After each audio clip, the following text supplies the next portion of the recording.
Well, Joel, your experiment this week will make you wish you were singing duets with Patti LuPone at Mandy Patinkin's house. It's an experiment in padding from Roger Corman, and it's called Swamp Diamonds. But first, a short film called What to Do on a Date. You should be able to relate to that, will you, Frank?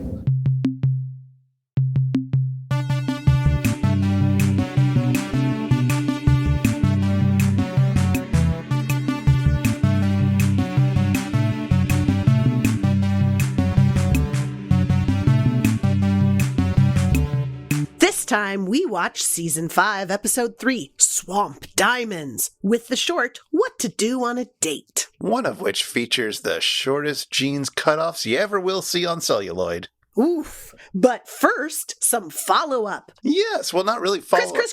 Oh. I'm so excited! Thanksgiving is coming! Okay, yes, Thanksgiving is coming. This isn't really follow-up. It's kind of news, which we don't tend to do here because we take a while to edit, and it's all slow, and we're a slow podcast, and that's okay. That's okay! But they're going to be having MST3K's Surgically Enhanced Turkey Day Marathon. Ooh. Do you know what that means? No, not at all. How would you surgically enhance a Turkey Day Marathon? What they mean by surgically enhanced is that they are giving us better versions of the film, not just the old 480p from the TV show, but now 1080p like it was big screen, modern digital. Ooh, that is super exciting. I mean, I tend to watch it on my phone, so I'm not sure that I'm really going to know the difference, but I bet you will, Chris. I mean, you might. Your phone is decidedly higher quality than 1080p. So you might be able to make out more details, or it might look even sharper. But either way, it's very exciting, especially given that they're doing that to 8 classic episodes. And I won't list them all. Oh, but you'll list enough that, like, all of our blood will just be like... But a little episode called The Starfighters. No. Yes, hot refueling sequences. Ooh, I can't wait. Those are some of the naughtiest things I've ever seen on television. They're also going to be doing Warrior of the Lost World, starring, you guessed it, Donald Pleasance. No. He's not going to be all pink, though, is he, like when they redid the other one? Maybe.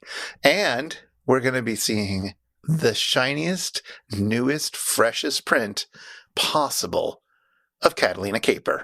Oh my gosh! Never ever steal anything wet. Oh my gosh, that's going to be so exciting, Chris. I love Catalina Caper. It is my favorite episode. I can't wait. And we'll get to see Creepy Girl.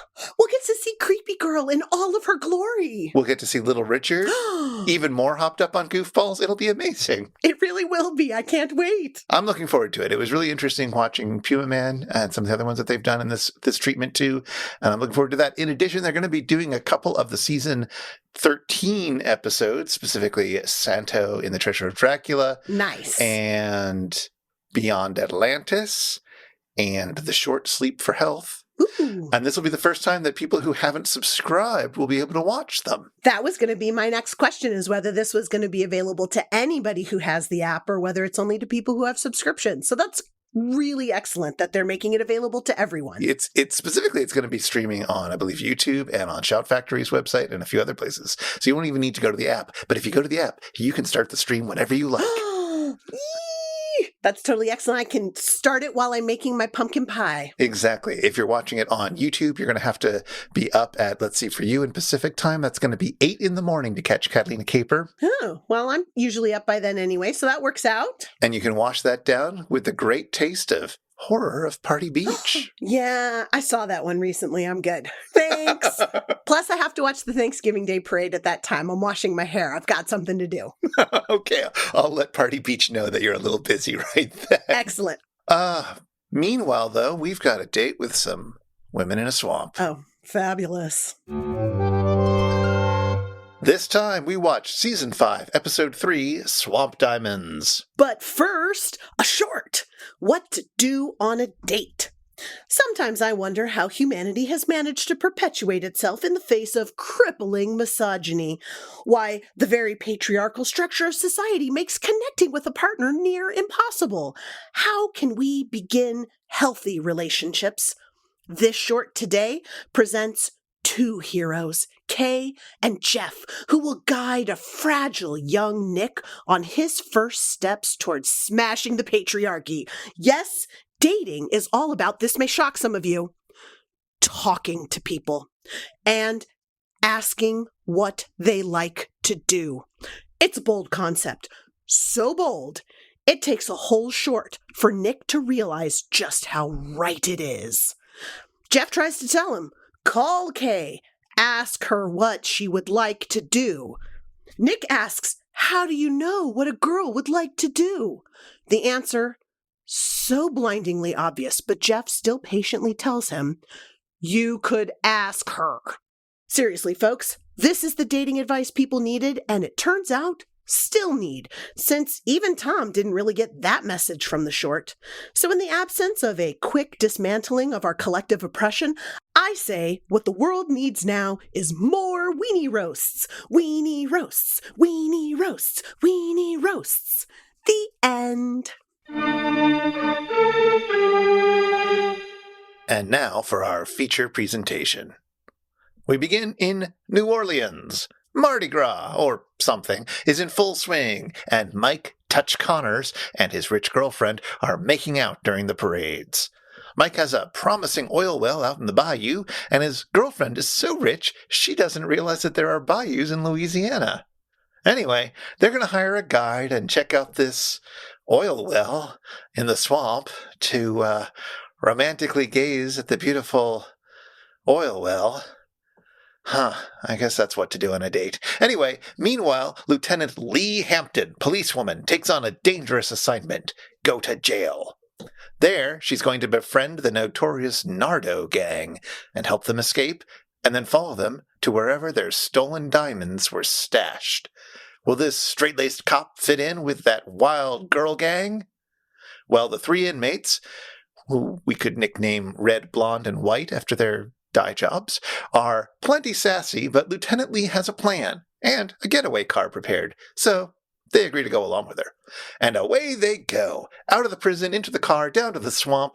They manage to get a boat from someone who owes them a favor, but wah-wah, the boat almost immediately springs a leak. But that's just when Touch Connors and his rich girlfriend pass by on their romantic swamp raft. Red, played by Beverly Garland, shoots their guide, and then the gang hijacks the raft.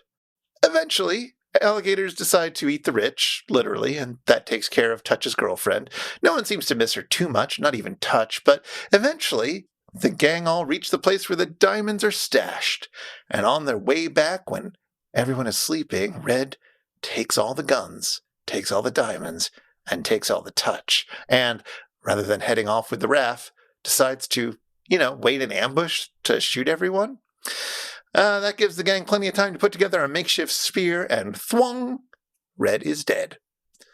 The survivors get most of the way out of the swamp, but then another fight breaks out, and Touch and the cop manage to incapacitate the remaining gang members, and then finally more cops show up, and Lieutenant Lee gives Touch a kiss for some reason, and I guess that's the end.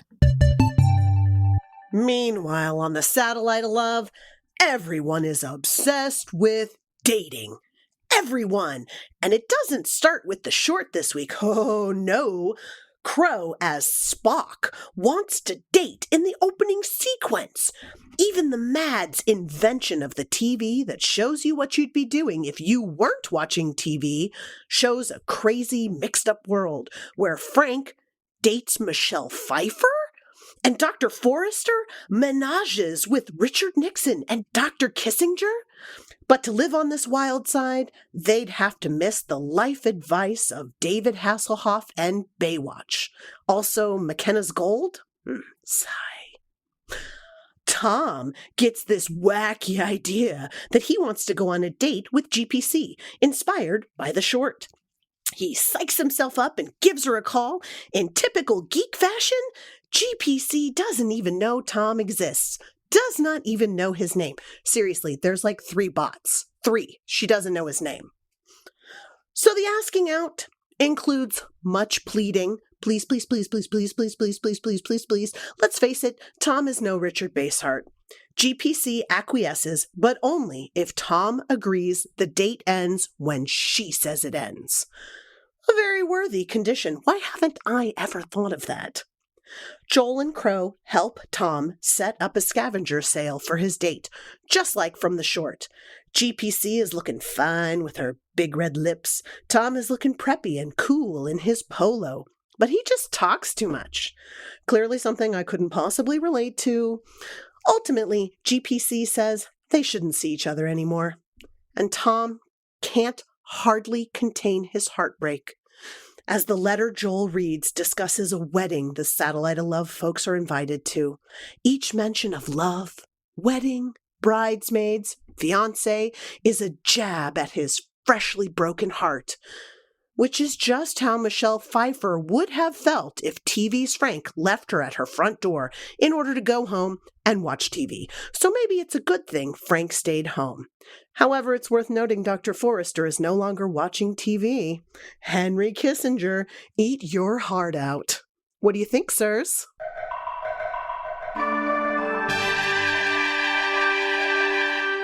Okay, so I was watching this episode and I could not help but think, dear God, Henry Kissinger is somehow still alive. You're kidding. Maybe if we talk about him a little bit at the top of the show, he will have died by the time I'm finished editing it. I can't believe he outlived the Queen. Yeah. I don't even think he was on the short list of people we were watching to see if they outlived the Queen. I mean, he's 99 years old. Man, if he has a longer life than Betty White, then the terrorists have won. Because Betty White died right before her 100th birthday, right? It's true, yes. Yeah, she was just a few weeks shy of it, so we've got until May. Memorial Day. We'll be watching, everyone. Anyway, we are back in season 5, and we're back with Joel. What's it like to be back after a couple episodes of season 8? Okay, it's hard for me. I know that people really love the sci-fi era and that Mike was their entree into Mystery Science Theater 3000, but Joel was mine. And so every time I see an episode with him in it, it just pulls at my heartstrings just a little bit because it reminds me of the first MST3K I ever watched and, watching it with you. So I'm always happy to see a Joel episode. How about you? I think I mentioned at the end of the last episode that this was not an episode I'd watched a lot. I remembered it as being a bit slow and draggy at points and just not sort of the highlight of season 5. And that might be true, but it's a really good episode. I enjoyed the episode too. I enjoyed so much of the riffing. I loved the short, and I absolutely loved the sketches, which I thought really showed something about what I like about the earlier Joel era sketches, which is that you don't really feel like you're being shown a sketch often. Sometimes you are, but a lot of the times it feels like it's a sitcom. Oh, yeah, I could see that. Right? Like they're aware that the camera's there. They break the fourth wall much more than a sitcom. It's got this whole movie thing, but like there's a lot of behind the scenes hanging out with people kind of. It did that like tugging on the heartstrings. We are building a fictitious representation of a family here thing that sitcoms can do really well when they're good, and put it in this other format. And I remembered how much I loved that aspect of it when I was watching it when it first aired, and how even though I find a lot of the season 13 sketches to be really funny, they very rarely feels like we're just literally seeing them hang out, right? They are hanging out for the purposes of a sketch. Well, isn't it hard for them to build that kind of thing when they don't have the continuity of a single host and a single set of bots? Like, I find every time I'm watching a season 13 episode, I have to kind of reorient to which bots are these and what are their personalities, because they're all just a little bit different, Yeah, I don't know. I'm not going to tell them how to do their job, but I do wish there was a bit more of that. Yeah, and it's certainly not a criticism. It's actually really nice to have a whole bunch of different hosts as well. Sure. And the conversations that they have and the riffing that they do is different when you have different hosts in it, and it has different impact. So, like, I certainly wouldn't say, like, one's better than the other. It's just different, and I can see how having that home feel on the Satellite of Love and the Simulator of Love just isn't there because they haven't had time to build it up yet. I mean, honestly, Chris, this is season 5. Like, Joel and the bots have had a lot of time to build this rapport. Exactly. I don't know. I think that's all true. But I also think it's a sense of what they're thinking in the writing room about what they're doing here. Mm. And, if anybody involved with the production of the show is listening, maybe think about that. Think about the sitcom angle. I don't know. Maybe sitcoms are passé now and we don't want to do that. But I think there's still room for that, for the laughter, for the love. For the friendship. For the life lessons to be delivered to us in David Hasselhoff's voice, as voiced actually by Mike. I mean, I learned so much. I'm not going to hang out with those kids by the liquor store anymore, Chris. Oh! I want to talk about one of my favorite things in this episode. Okay. There are a lot of favorite things, but one of my favorite things is, did you notice this? When Dr. Forrester and TV's Frank are watching their TV sketch during the opening segments, did you notice the very subtle, they don't draw a lot of attention to it, bit about Dr. Forrester's hand? No. There's a few moments when I think he's reaching for popcorn or reaching for a remote where you see his hand appear over by Frank to pick up whatever needs to happen. Uh-huh. But the way the shot is set up, his arm would have to be about 6 feet long for that to work. It's just somebody else's hand. It's not Trace's. Oh my gosh. And they draw no attention to it. That is hilarious. And it is magnificent. Watch that scene again after we finish recording. It is perfect. Oh my gosh. Look at them go. You gotta love those Mads. Oh my gosh. Anything else you want to say about the show before we start diving into some topics? This is one of the many movies I think that they watch where I think most of the reason why the movie was made was in order to see women wrestling.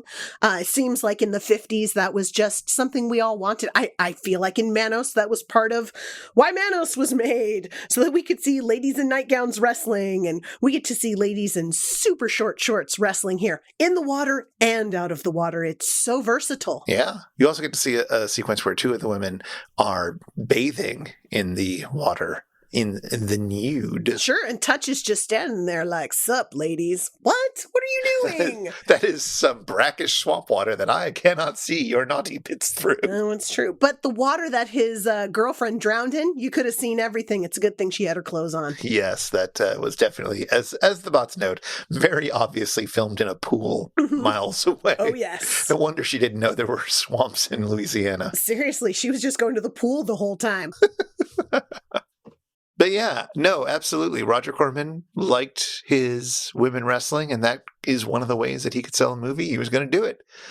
I mean, why not? I know. That seemed to be what sold. I always think that only love pads the film, but it's not true. Ladies wrestling pads the film too. It's not padding the film if it's what people are buying the tickets for. I suppose so. I guess the plot is what's padding the film in this case. The film itself is wrestling. Yeah, the plot makes no sense and does not work very much. And that's fine because we're here to see women wrestle and be bad and cut their jeans into short shorts and shoot guns and all the great stuff. You go, ladies. Those are all awesome things. Tick, tick, tick, tick, tick. You got all my boxes. Maybe not the murder, but it's still fun to watch on screen sometimes. You're right, the murder's a little much, but I do appreciate, that even as they're killing each other, they still save Touch. Good work. Well, speaking of Touch, it's time for another round of Familiar Faces. There totally needs to be a little jingle to go with this segment. We do it often enough. Yeah, maybe there is this time. I'll find out when I edit if Theme Squad has made us a little jingle. Ooh, okay. Anyway, we've got a few people to talk about. All right. First off, though, I should say, did you recognize the familiar faces in this episode? I feel like the last time we did this, you didn't, and these are less familiar faces. No, absolutely not. Did not recognize this. And in fact, when they were calling Touch Connors Mike, and then they were calling him Mannix, I'm just like, okay, there's clearly something I don't know about this guy. I have no idea what he's from, but I imagine there's some sort of a TV show called, I don't know, Mannix, and I imagine that this gentleman is in there and he's credited not as Touch, but as Mike? I don't know. You have figured it out. Don't spoil my segment for me. Oh, come on.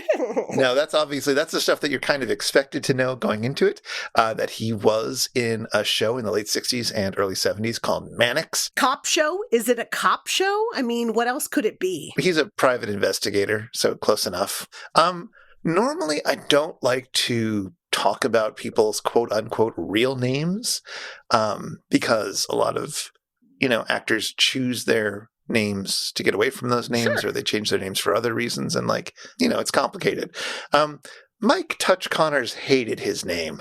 Which name? Well, he hated the Connors part.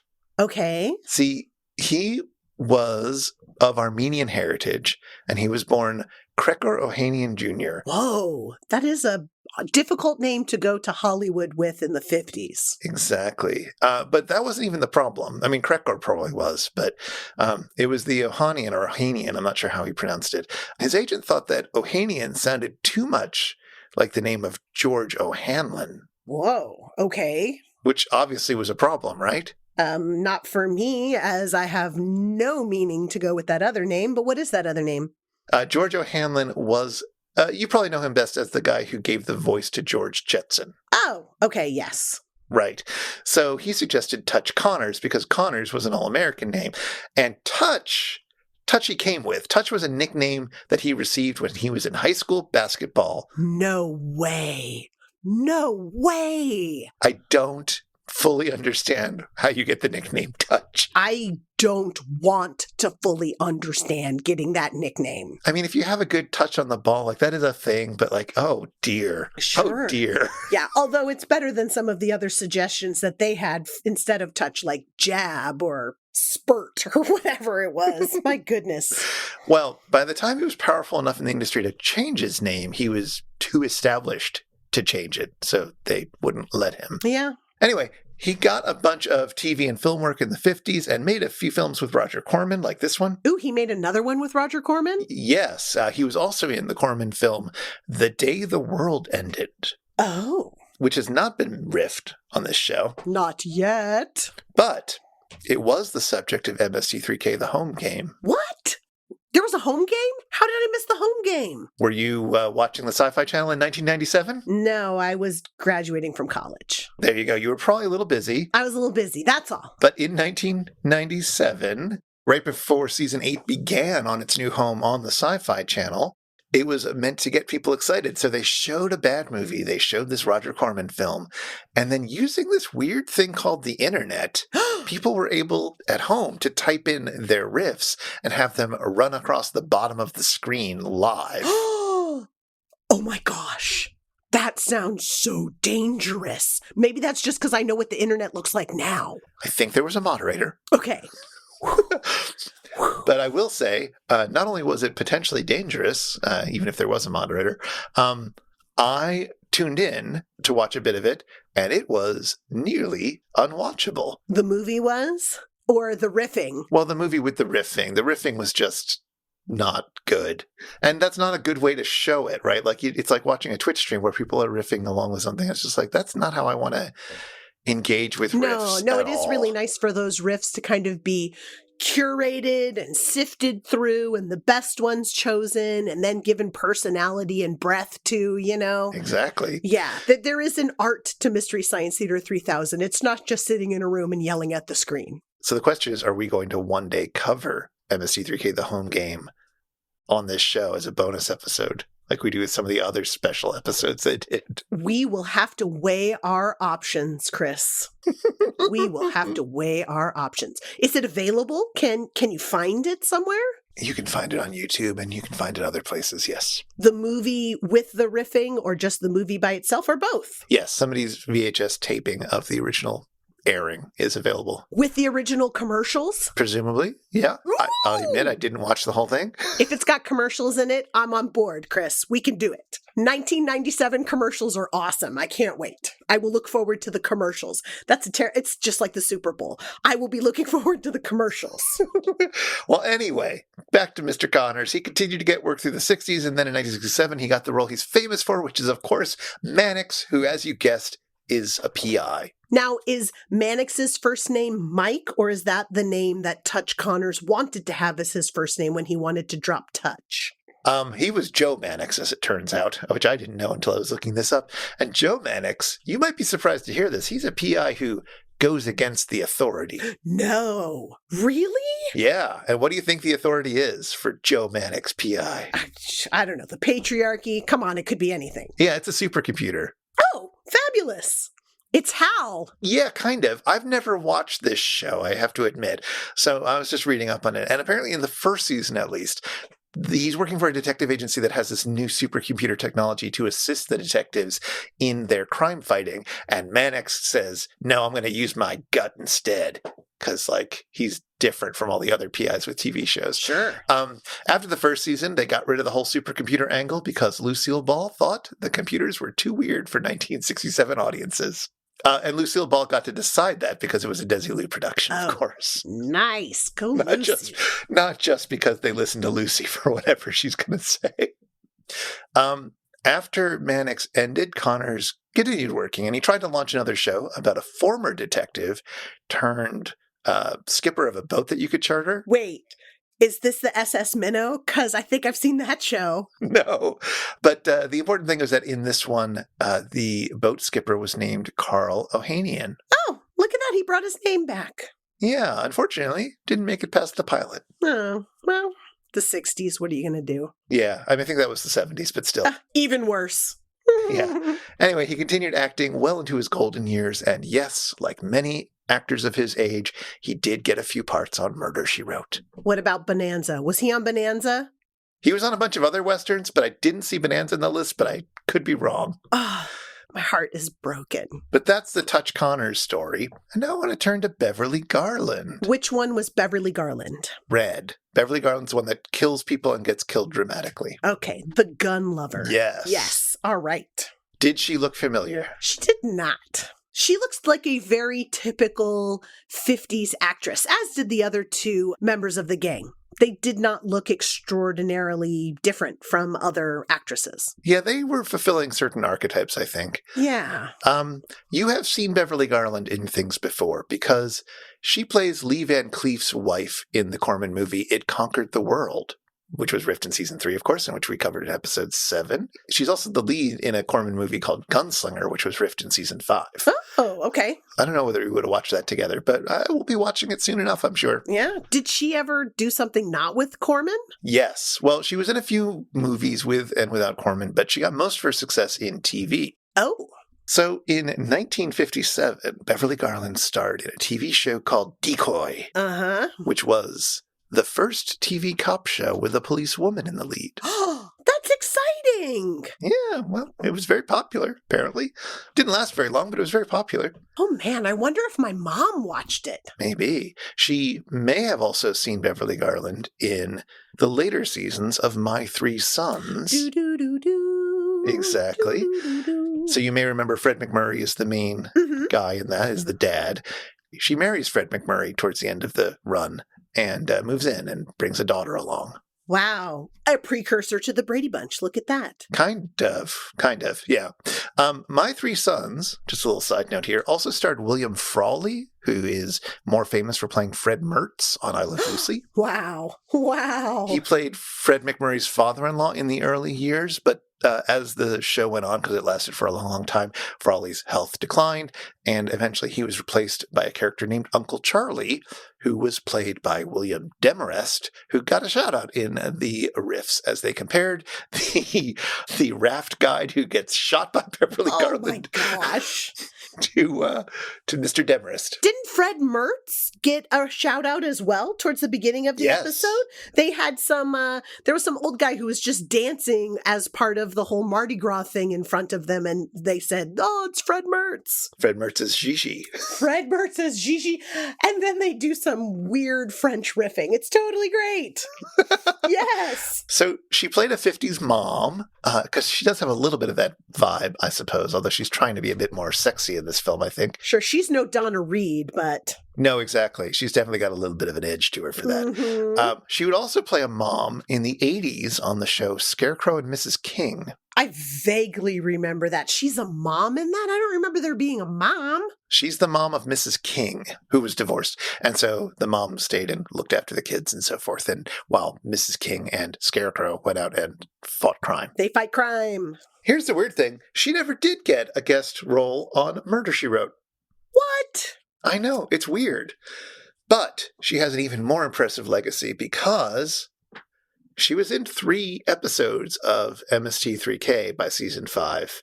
and she was very happy to have been part of it. Really? That's so cool. She was, in fact, one of the guests of honor at the very first MST3K ConventionCon Expo Festorama in 1994. Aw, that's so cool. And she appeared in the 1994 Turkey Day bumpers. Nice. Some of them.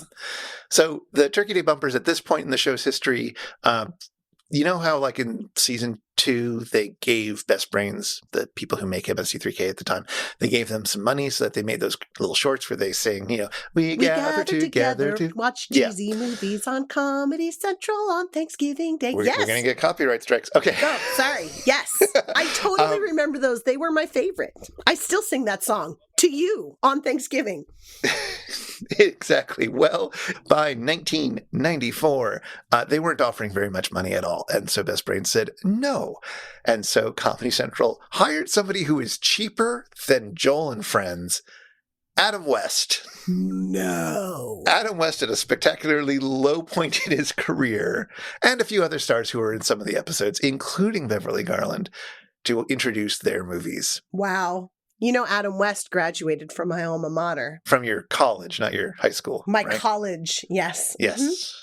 Unfortunately, Adam West and Beverly Garland have both passed away, unlike Henry Kissinger. So be it. Unless that's changed by the time this episode goes out. We'll find out. We will find out. Okay. Those are the two big names from this, but I want to go over some of the lesser lights that appear in this episode. Now that we've heard about the greater lights, let's hear about the lesser lights. Exactly. Marie Windsor. The one who is on the bassoon, as they say in the riffs. She's the blonde one anyways. It's hysterical. In the very beginning, when her name pops up, they're like, and the bassoon will be played by Marie Windsor. Oh, right. Yes, you probably wouldn't recognize. She was in a lot of B movies, but she was also in Stanley Kubrick's early film, The Killing. Oh. Which is kind of a feather in your cap. Mm-hmm. And she had a major role in 1953's Catwomen of the Moon. Oh, this is a movie I didn't know existed? Uh-huh. All I will say is that the Catwomen of the Moon mostly wear black tights. And they wrestle each other? Is there wrestling? I'm pretty sure there's wrestling. Awesome. I mean, I have not watched it, I'll admit, but I am pretty sure there's moon wrestling. I mean, ladies in tights in the 50s? I think there's wrestling. She would later get guest roles on Mannix. Oh. And Scarecrow and Mrs. King. Oh. And Murder, She Wrote. Oh my gosh. She really lived the dream. She did live the dream. Susan Cummings plays the rich girlfriend. The one who doesn't know that there's swamps near New Orleans. Yes, exactly. I don't have a lot to say about Susan Cummings, except there is one interesting item in her filmography. She was in an episode of The Twilight Zone. Oh, like old school Rod Serling? Yes. Okay. She starred alongside Richard Keel in a little episode called To Serve Man. Oh my gosh, is she the assistant who runs out and has to say, it's a cookbook! It's a cookbook! I believe she is. Oh my god. Okay, well, spoiler alert. So sorry, everybody. That's a great episode. Oh my gosh. Yeah, no, I mean, if The Simpsons covered it in a Treehouse of Horror, you know it's a good episode. There you go. That is the bar. Oh, also, she got a guest role on Murder, She Wrote. Bonanza? Oh, God, I'll check. I'll check real quick. Okay. She was in Gunsmoke, but not Bonanza. Man. You know, a couple of episodes ago, Chris, you were telling me that everybody was on Bonanza, and now we're finding there are so many people who were not. All these people were sort of blacklisted from Bonanza, as far as I could tell. They were on a bunch of other Westerns, but not Bonanza. Well, Lauren Green must have just not liked them very much. I'm just kidding. I have no idea.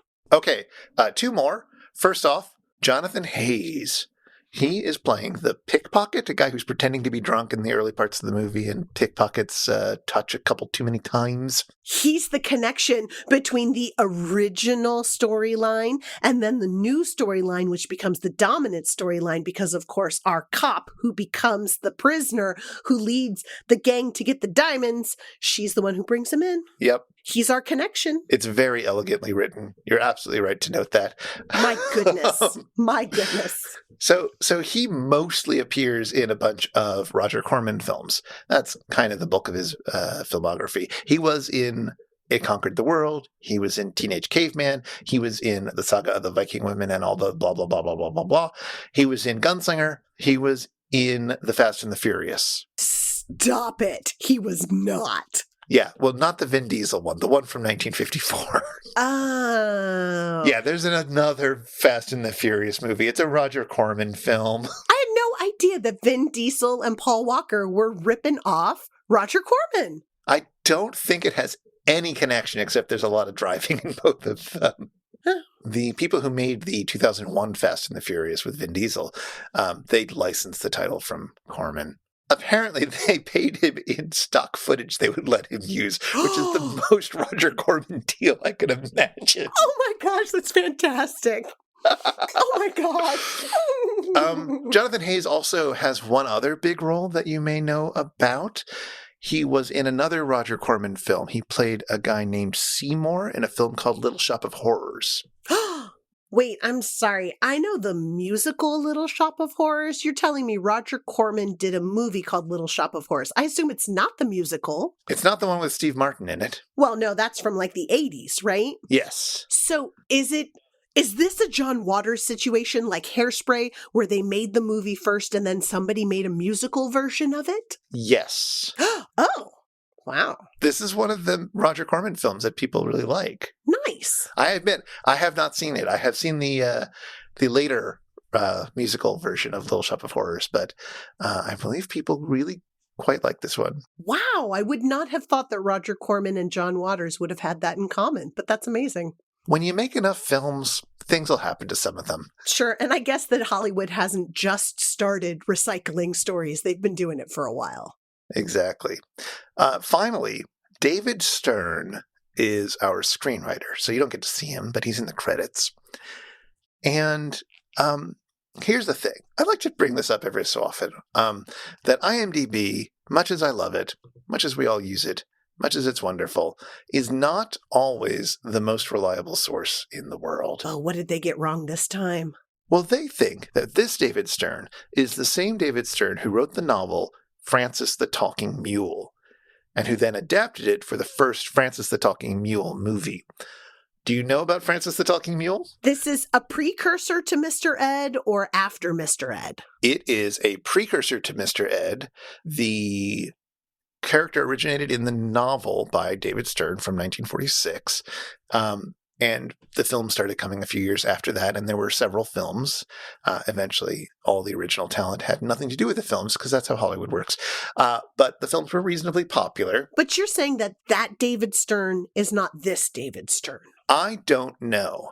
That David Stern mostly spent his time working in newspapers. He owned the New Orleans Item Tribune and was running that full time. He may have dashed off a single script for Roger Corman at some point. I don't know. Maybe. It's possible. I mean, Roger Corman was there at Mardi Gras. Why not? You know, you're absolutely right. It is New Orleans based. So maybe that's absolutely the link to this. It is very possible, but I don't think he also wrote some of the music for Django Unchained, which they also list him here for. I mean, probably not. That's like, what, 60 years later? 70? Something like that. It's 2012, so yeah. It's several years after David Stern died in his 90s. So yeah, I mean, certainly he wouldn't have written it with the intention probably of being in Django Unchained, but I don't know. Yeah, I don't know. Maybe I'm just saying IMDb gets things wrong all the time, and they connect similar sounding names to each other all the time. You were absolutely right to bring up Mr. Ed. This is Francis the Talking Mule is basically Mr. Ed, but it's a mule, and he's in the army. Stop it. He's in the army? Yeah, he's an army mule, because this was written basically during World War II by somebody who was an army captain during the war. I mean, wartime is awful and you need your fantasies while you're in the middle of it and some way to get through it. So if a talking mule is what helps, fine. Hey everybody, it's time for the Shallow 13. It's time for the Shallow 13. 13, son of a gun will have big funds about today's experiment, Swamp Diamonds. Go, Charlotte, go! Swamp Diamonds was originally released as a double feature with Gunslinger, which, as we mentioned, also starred Beverly Garland, and which was also riffed in Season 5. I guess if one of these films appeals to you, the other one will too. And as you might remember from our opening, Dr. Forrester introduces the episode by saying that it'll make you wish you were singing duets with Patti LuPone at Mandy Patinkin's house. The kids today probably know Patti LuPone best for providing the voice of Yellow Diamond on Steven Universe, but we olds know her for starring in the original Broadway production of Andrew Lloyd Webber's Evita. Mandy Patinkin also starred in that production of Evita, but to the kids, he'll always be beloved for his work as Dr. Jeffrey Geiger in Chicago Hope. I personally know him from Criminal Minds. That, or you know him as Inigo Montoya from The Princess Bride. The kids in the short are setting up a scavenger sale at the community center. And if that's true, that's weird because, all right, you know how people sometimes can't make their rent and then they get evicted from where they live? And sometimes this happens so quickly they don't manage to move all their stuff out of the property or they can't afford to. And so it goes up for sale. That's what a scavenger sale is. During the movie's opening credits, we see an image of, well, it's hard to say what it is, a sort of abstracted human figure?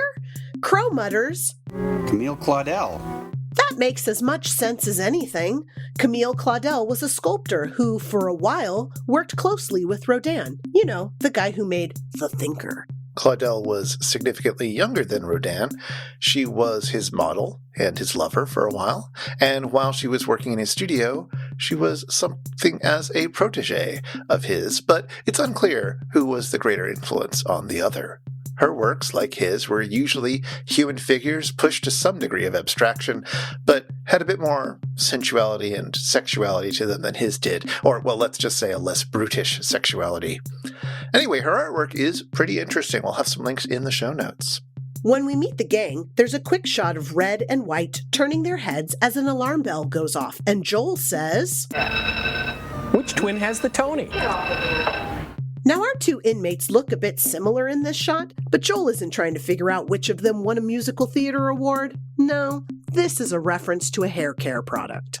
Tony Home Permanent, made in the great state of Minnesota in 1944, was the first product on the market that allowed people to give themselves perms at home. Their advertising campaign had a photo of twin sisters, one of whom had their perm done professionally, and the other done at home with Tony. The ad dared readers to figure out which twin had the Tony. As the women slowly escape their prison cell, Crow says, This is riveting. Which reminds me, we promised you a Rosie the Riveter fact. Okay, Rosie the Riveter is not the We Can Do It woman. That woman was part of a different campaign that only ran for a few weeks during World War II and was then forgotten about until someone rediscovered the posters in the 80s. She's still pretty cool. Rosie the Riveter, meanwhile, started out as a 1942 song celebrating a tireless worker. The song was a big hit with some big bands. Rosie Fever struck America, and she appeared on the cover of the Saturday Post in an illustration by Norman Rockwell in 1943, and then in a 1944 musical film starring Jane Frazee. Jane Frazee's movie career ended in the 1950s with a series of short films where she played the wife of Joe McDokes. Joe, a sort of hapless everyman, was played by George O'Hanlon, the man who prevented Tutch Connors from using his real name, and who was later the voice of George Jetson. At some point, Tutch Connors asks, What's for dessert? Tuna wiggle. Okay, I have looked this up, and here's one recipe for tuna wiggle. A can of cream of mushroom soup, a can of tuna, some unfrozen frozen peas, and a dash of Worcestershire sauce. Heat in a saucepan, add pepper to taste, and then spread on some toast or toss with egg noodles. Yum? No one seems to know where in America this dish originated, or why it's called tuna wiggle. Most people seem to think of this as a dish from the 50s, but we were able to find a reference to it dating back to 1934 in an article describing it being served to high school students. For lunch, not dessert. And that's time. Chris, tuna wiggle just sounds like tuna casserole. It is. I mean, except not baked. also there's other types. There's salmon wiggle. Somebody called it ocean wiggle. I mean, and there are a few different varieties of it. Ocean wiggle. I know. Ocean wiggle's good.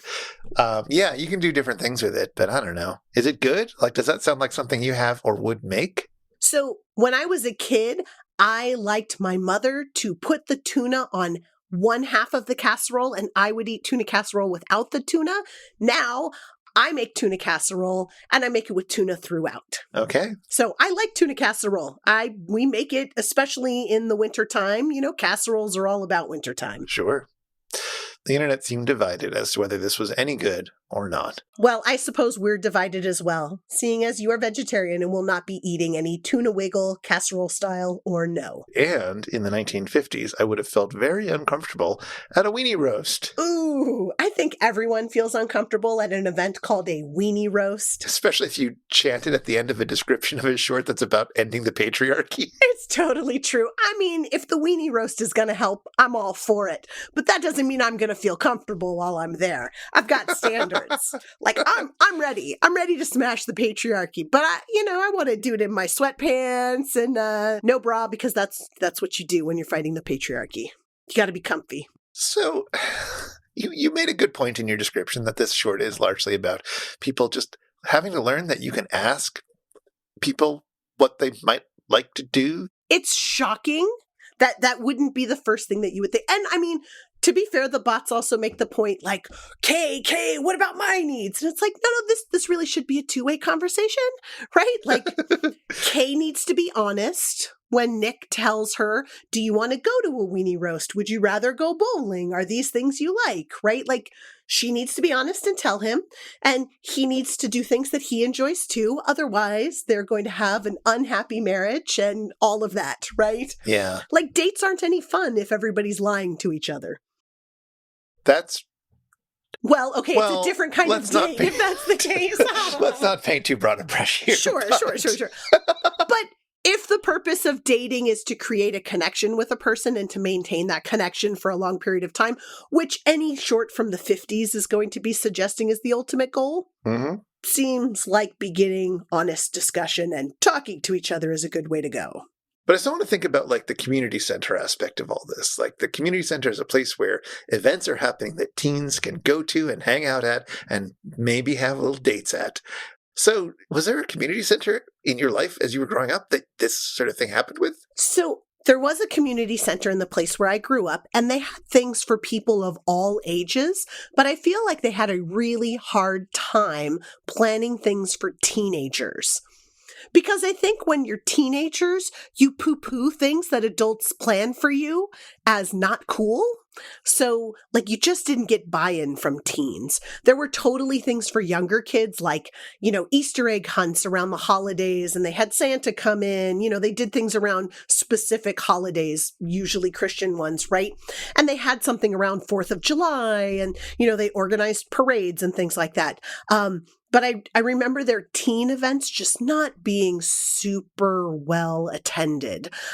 They did have things like ceramics.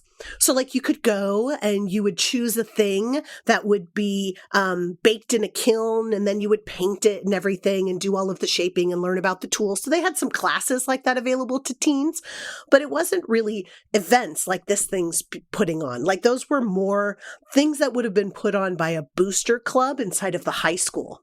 Although now that you mention it, when I talk with my parents, that same community center is super focused on providing these kinds of events for people who are over 65 inside of the community where they live.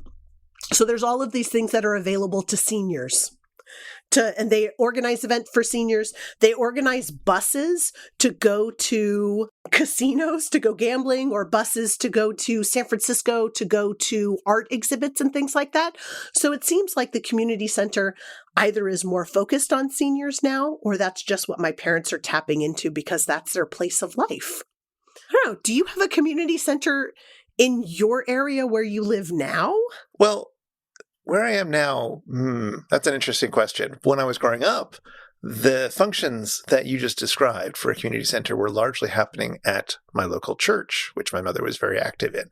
And they had a lot of events, but also similarly, as a church, it did not have a lot of buy-in from the teens. Yes. And if I went to any events that the church was hosting as a teen, I was sort of going with my family and hanging out with them. And it wasn't sort of to meet other teens and make dates. That just wasn't happening, especially for me.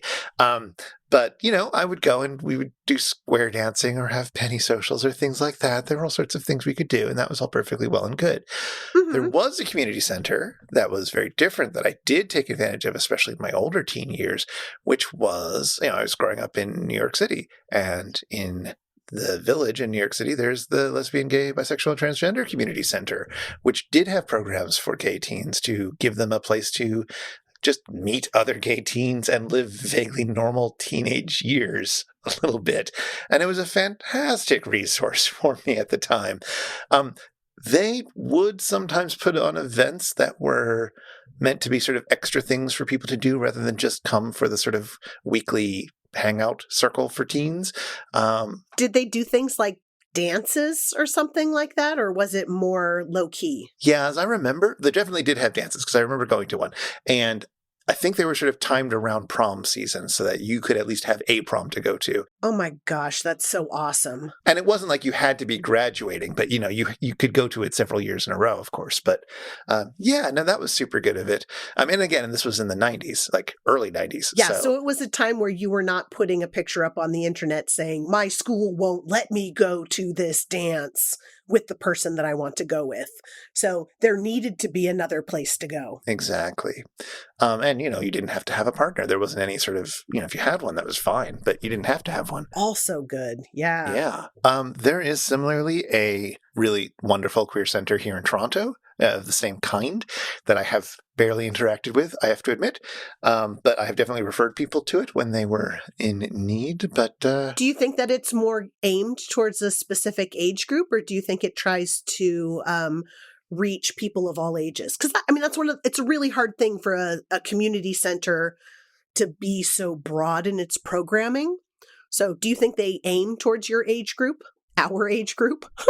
I believe they aim for a lot of different age groups. Mm-hmm. But I think they, I don't know. I haven't done enough with them. I think that they are most active for people who would most need them, which might be younger people and older people, and for people with special needs, such as people with HIV, people who are trans, people who are disabled and have other things that they're dealing with.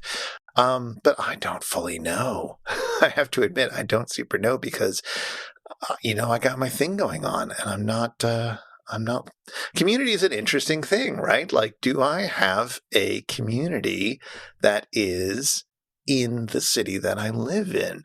And right now I don't, but I do have online communities and I do have other things. So that's true. It's interesting. It's true. And your online communities do meet regularly so that you have social interactions with them. Exactly.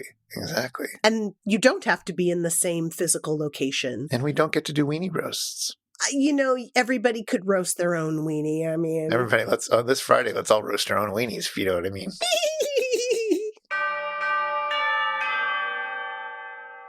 Well, Charlotte, we've talked a lot about what to do on a date. We've talked a bit about swamp diamonds. Is there anything else you have to say before we wrap things up? There was one final thing that I wanted to talk about. At some point in time, while they're all inside of the boat or getting out of the boat, one of the riffers refers to a Chinese fire drill. Yeah. Yes. Okay, let's talk about that. Totally. So I just want to say I was a new driver, probably at about the same time that this episode was coming out. And I remember doing Chinese fire drills. I don't think that you would ever do this as not a new driver. This does not seem like something that I would now do in my 40s. But all right, first off, in case anybody doesn't know, let's explain what it is. Sure, absolutely. So this is what would happen. You're driving along, you have a bunch of passengers inside of your car. You get to a stoplight and somebody calls out Chinese fire drill, and everybody opens their doors and you run around the car and you run around the car, and then you start jumping back into the car, maybe in your same seat, maybe not. And then everybody shuts their doors, rebuckles their seatbelts, the light turns green, and you go. From the outside, this looks like utter chaos and ridiculousness. From the inside, it is a pure giggle fest and probably not at all a safe choice to make. Don't do this, kids. So, I mean, one of the reasons why it's particularly fun to imagine us doing this now is just the sheer amount of time it would take for me to get my achy body out of the car and then tromp all the way around to the other side and then back You in. would barely get the door open before you had to get back in the car again. And honestly, you and I inside of a car, what are you going to do? Go sit in the back seat? I'm still going to have to be the driver because you don't drive. Exactly. So there's some limitations as far as that goes. Yeah, I think I remember being a kid and having my cousin, who is significantly older than me, call out for a Chinese fire drill. And I had no idea what he was talking about at that point. I was probably 10 or something, and he was probably a new driver.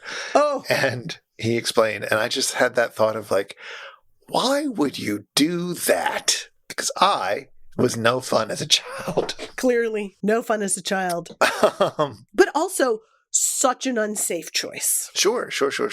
Hey, so do you know why they're called Chinese fire drills? So it is undoubtedly some incredibly racist origin. So I don't. And I know you're going to tell me, and it's important to know. So where does it come from? Yeah, it's an incredibly racist origin. Have you heard about the term, and I'm going to keep saying this, but I'm saying it in quotation marks and pointing out that it's racism so people can learn who don't know. Do you know Chinese whispers? No, I do not. So Chinese whispers is what people in some other countries, especially the UK, call or used to call what we would call telephone. Oh. You know, when you whisper into somebody's ears and you pass the message along. And then by the time it gets to the end, it's totally different and everybody laughs about how it was misheard. Exactly. Why would that be called Chinese whispers? Because Chinese means incomprehensible or confusing. Oh, good Lord.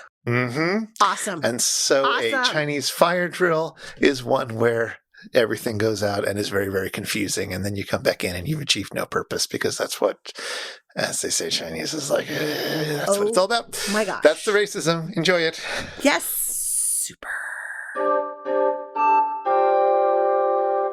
If you've been affected by the issues on this show, if your weenie was roasted and you're looking for compensation, or you'd like to ask us anything, get in touch with us. Our website is itsjustashow.com, and we're on Twitter, while it still lasts, at itisjustashow. We'd love to hear from you. This show is made possible by listeners like you, and like our randomly selected supporter, Chad. Thank you, Chad. For as little as $1 an episode, you can be like Chad and help us research and record this show. And you can join us in a friendly Slack where we all hang out and live stream our reactions to new episodes. Oh, and you can listen to all our Superfan bonus bits. You can find out more at itsjustashow.com/Patreon or patreon.com/itsjustashow. And if you want to follow up on anything that we mentioned today, you'll find links in our show notes at itsjustashow.com/episode/121. It's been a super fun trip on the bayou. Son of a gun, I have had good fun. But what are we doing next? Well, look, we're really close to being done with Season 8, so let's just dive right back into it with Season 8, Episode 18, Devil Doll. All right. I have no memory of this one. Is there anything you can say to prep me, Chris? Have you seen it? No, I have not seen Devil Doll. I believe there is a doll in it, as in like a Chucky type thing. Ooh, I'll have to share the picture of the scariest doll in the universe, which I happen to own. You still own it. That's right. I do still own it. It's going to be great. Yeah. At least we're coming into the episode fresh, right? We don't have any preconceived anti-sci-fi notions, so we'll do our best to come at it with fresh eyes. So get ready for a ventriloquist dummy to haunt your nightmares. But until then... Josie, wake up! Wake the pussycats! Oh, quick, let me tell you all about the gun in Betty Lou's handbag. Oh, no, we don't have time. Anyway, take it away, Theme Squad.